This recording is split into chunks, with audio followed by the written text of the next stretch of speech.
Well, long time no see. We welcome back business editor Ari Rabinovitch from his well-deserved vacation. Hey, Ari, we missed you. I missed you guys too. Good to be back, though. All right. Well, we were speaking earlier this week with your replacement about the campaign to boycott Loblaw stores. And Ari, that movement appears to be picking up steam. Absolutely. So just to backtrack a little bit, we did get that earnings report from Loblaws earlier this week, which did show that profits were up 10% compared to the first quarter of last year. The company also announced a share buyback program and an increase to the dividend, and it prompted at least two analyst upgrades. The stock also closed today at a second straight record high, and that boycott group on Reddit, known as Loblaws, is out of control.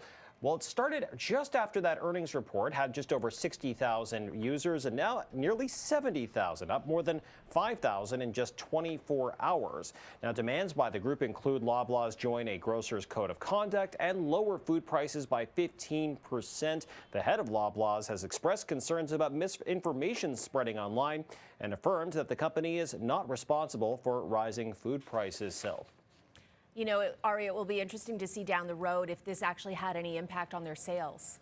Absolutely. We are seeing a push from these kind of grassroots movements that seem to be swaying some companies to change their ways if enough people seem to be catching on. Definitely. Okay, Apple released its quarterly earnings today, and many analysts were bracing for the worst. Absolutely, and it looks like it may have been actually some good news. So on the side of the earnings report from Apple, well, it looks like what was expected to be a drop in sales wasn't as much as originally thought. Now, the revenue and earnings per share in the first quarter did beat analyst estimates. Revenue up $91 billion, still down 4% compared to last year, but better than analysts were forecasting. The biggest revenue boost came from services, including for cloud and app store transactions. Strong sales as well for Mac computers, while devices like iPhones, iPads, and Apple Watches fell short of last year's number, but again, still better than predicted.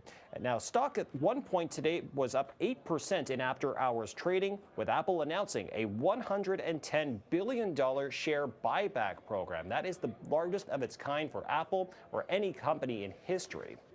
Okay, and Canadians, this is what has been on many people's minds. They're anxiously awaiting for interest rate cuts, and we got a rare peek behind the curtain at that decision-making process today. And it looks like the clear path forward is going to be potentially for the Bank of Canada to be cutting interest rates ahead of the United States Central Bank, the U.S. Federal Reserve. Today, we heard from the head of the Bank of Canada, Tiff Macklem, who spoke to a House of Commons Finance Committee and signaled that the central bank is seeing what it needs to see, in his words.